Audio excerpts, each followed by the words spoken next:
Assalamualaikum, halo semuanya. Perkenalkan, nama saya Reyhan Fitri Sabrina William, NPM 2111080073 dari Prodi Bimbingan Konseling Pendidikan Islam, dosen pengampu Bapak Hardian Syahmasya MPD, mata kuliah Dasar-Dasar Bimbingan dan Konseling.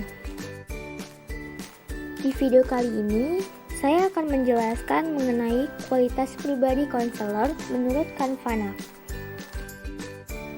Banyak riset yang sudah dilakukan untuk menilai kesuksesan seorang konselor yang efektif. Dan ternyata bukan karena metode atau apa yang telah dikatakan atau dilakukan konselor, namun kebanyakan oleh karena kepribadian konselor itu sendiri.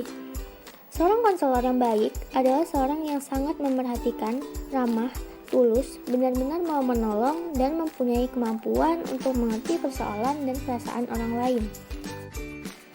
Syamsul Yusuf dan Juntika Nur Ihsan mengatakan kualitas pribadi konselor merupakan faktor yang sangat penting dalam konseling.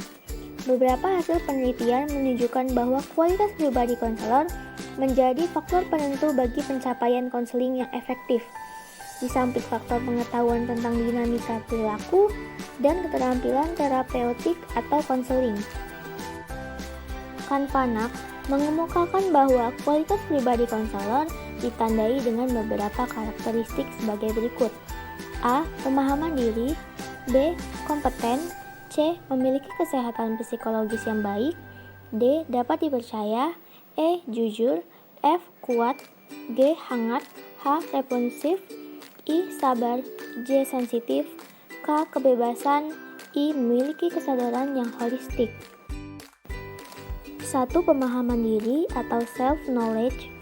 Self-knowledge ini berarti bahwa konselor memahami dirinya dengan baik. Dia memahami secara pasti apa yang dia lakukan, mengapa dia melakukan hal itu, dan masalah apa yang harus diselesaikan. Konselor yang memiliki tingkat self-knowledge yang baik akan menunjukkan sifat-sifat berikut. A. Konselor menyadari dengan baik tentang kebutuhan dirinya, seperti kebutuhan untuk sukses, kebutuhan merasa penting, dihargai, superior, dan kuat. B. Konselor menyadari dengan baik tentang perasaan-perasaannya, seperti rasa marah, takut, bersalah, dan cinta. Yang C. Konselor menyadari tentang apa yang membuat dirinya cemas dalam konseling, dan apa yang menyebabkan dirinya melakukan pertahanan diri dalam rangka mereduksi kecemasan tersebut. Yang D. Konselor memahami atau mengakui kelebihan atau kekuatan dan kelemahan atau kekurangan dirinya.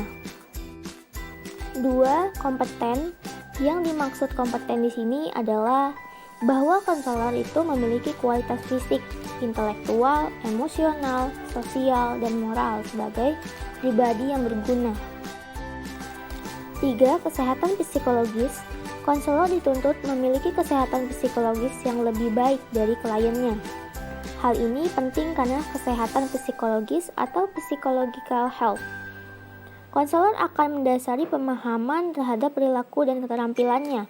Ketika konselor memahami bahwa kesehatan psikologisnya baik dan dikembangkan melalui konseling, maka dia membangun proses konseling tersebut menjadi lebih positif.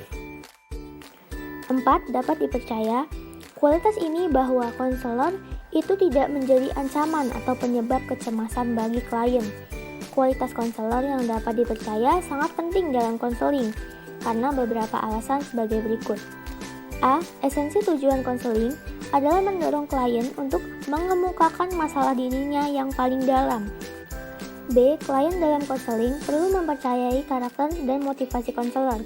Artinya, klien percaya bahwa konselor mempunyai motivasi untuk membantunya. C. Apabila klien mendapat penerimaan dan kepercayaan dari konselor, maka akan berkembang dalam dirinya sikap percaya terhadap dirinya sendiri. 5. Jujur.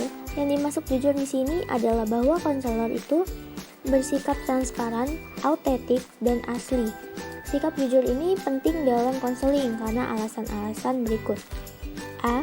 Sikap keterbukaan memungkinkan konselor dan klien untuk menjalin hubungan psikologis yang lebih dekat satu sama lainnya di dalam proses konseling. Kedekatan hubungan psikologis sangat penting dalam konseling sebab dapat menimbulkan hubungan yang langsung dan terbuka antara konselor dan klien. B. Kejujuran memungkinkan konselor dapat memberikan umpan balik secara objektif kepada klien. 6. Kekuatan. Kekuatan atau kemampuan konselor sangat penting dalam konseling. Sebab dengan hal itu klien akan merasa aman. Klien memandang konselor sebagai orang yang A. Tabah dalam menghadapi masalah, B. Dapat mendorong klien untuk mengatasi masalahnya, dan C. Dapat menanggulangi kebutuhan dan masalah pribadi.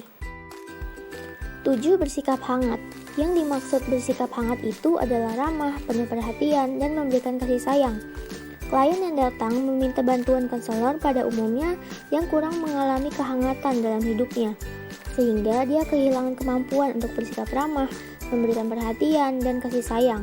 Melalui konseling, klien ingin mendapat rasa hangat tersebut dan melakukan sharing dengan konselor. 8. Activist responsiveness. Keterlibatan konselor dalam proses konseling bersifat dinamis, tidak pasif.